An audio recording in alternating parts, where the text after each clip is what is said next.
விளாத்திக்குளம் திமுக MLA Markandeyan மீது சட்ட நடவடிக்கை எடுக்கப்பட்டுள்ளதாக அமைச்சர் நிர்மல்குமார் தெரிவித்துள்ளார். சென்னை தலைமைச் செயலகத்தில் செய்தியாளர்கள் சந்தித்த அவர், கொலை மிரட்டல் விடுக்கப்படுவது சட்டவிரோத செயல், இது தொடர்பாக சட்ட ரீதியாக நடவடிக்கை எடுக்கப்பட்டுள்ளதாக கூறினார். திமுக ஆட்சியில் ட்வீட் போட்டாலே குண்டாஸ் வழக்கு பதிவு செய்தார்கள் எனவும் அமைச்சர் நிர்மல்குமார் தெரிவித்தார். ஒரு விஷயம் எல்லாரும் தெரிஞ்சுக்கணும், விளாத்திக்குளம் எம்எல்ஏ பேசினதை எல்லாரும் பார்த்துருப்போம். விளாத்திக்குளம் எம்எல்ஏ முதலமைச்சரை நான் ஒரு அச்சுறுத்தல நான் கையை உடைப்போம் இவ்வளோன்னு எல்லாமே பேசினா உங்களுக்கு சட்டப்பூர்வமான நடவடிக்கை எடுக்க தான் செய்வார்கள். உங்கள் ஆட்சி காலத்தில், திமுக ஆட்சி காலத்தில் எத்தனை பேர், அதாவது ஒரு ட்வீட்டு போட்டாங்க, எத்தனை பேர் மேலே குண்டாஸ் போட்டாங்க?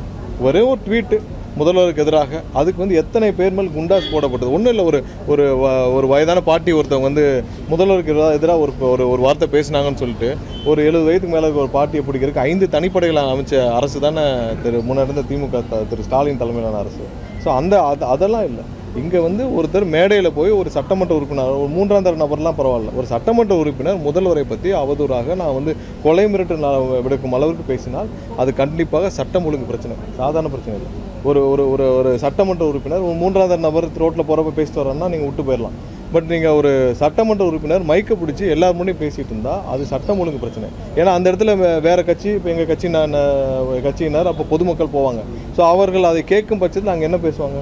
ஒரு பெரிய கைகலப்பு தானே உருவாகும்.